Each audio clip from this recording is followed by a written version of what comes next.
નમસ્કાર દર્શક મિત્રો, થર્ડ આઈ એક્સપ્રેસ ન્યૂઝ સાથે હું છું આપની સાથે પાયલ બામણી। તો જોઈએ આજના મહત્વના સમાચારમાં। મોડેલ સ્કૂલ તળાજા ખાતે શ્રી ખોડીદાસ પરમાર આર્ટ ફાઉન્ડેશન દ્વારા આંતરરાષ્ટ્રીય શ્રી કૃષ્ણ ચિત્ર પ્રદર્શન યોજાયું। આજે તળાજા તાલુકાની મોડેલ સ્કૂલ ખાતે ધારાસભ્યની ઉપસ્થિતિમાં આંતરરાષ્ટ્રીય શ્રી કૃષ્ણ ચિત્ર પ્રદર્શન ખુલ્લું મુકાયું, જેમાં 3 દિવસના આંતરરાષ્ટ્રીય શ્રી કૃષ્ણ ચિત્ર પ્રદર્શનમાં તળાજા તાલુકાના ધારાસભ્ય ગૌતમભાઈ ચૌહાણ, તાલુકા પંચાયતના પ્રમુખ રાણાભાઈ સોલંકી, તાલુકા વિકાસ અધિકારી ડીટી લાડુમોર તેમજ તાલુકા પંચાયતના સદસ્ય તેમજ વિવિધ અગ્રણીઓ ઉપસ્થિત રહ્યા હતા અને 3 દિવસ માટે ચિત્ર પ્રદર્શન ખુલ્લું મૂકવામાં આવ્યું અને જે માતા પિતા વગરના બાળકો છે તેમને કીટ આપી તેમનું સન્માન કરવામાં આવ્યું।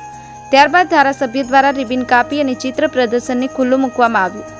બ્યુરો રિપોર્ટ, થર્ડ આઈ એક્સપ્રેસ ન્યૂઝ, રમેશ સત્યની સાથે। अपनी आसपास बनती घटना समाचार जोवा माटे थर्ड आई एक्सप्रेस न्यूज ने लाइक करो, शेर करो, सब्सक्राइब करो।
તારીખ 15, 16, 17 ઓગસ્ટ 2024નું ત્રિદિવસીય આપણો આંતરરાષ્ટ્રીય આ ચિત્ર પ્રદર્શનનું આપણે આયોજન કરેલું છે, જેમાં સવારે 8 થી સાંજના 6 વાગ્યા સુધી આપ આ પ્રદર્શન નિહાળી શકો છો અને સમગ્ર તળાજાના કલા રસિકોને આ પ્રદર્શનની અંદર નિહાળવા માટે અમારા તરફથી ભાવભર્યું નિમંત્રણ છે। શ્રી ખોડીદાસ પરમાર આર્ટ ફાઉન્ડેશન અને મોડેલ સ્કૂલના સંયુક્ત ઉપક્રમે ભવ્ય ત્રિદિવસીય આંતરરાષ્ટ્રીય શ્રી કૃષ્ણ ચિત્ર પ્રદર્શન 2024નું આપણે આયોજન કર્યું છે। આ પ્રદર્શનની અંદર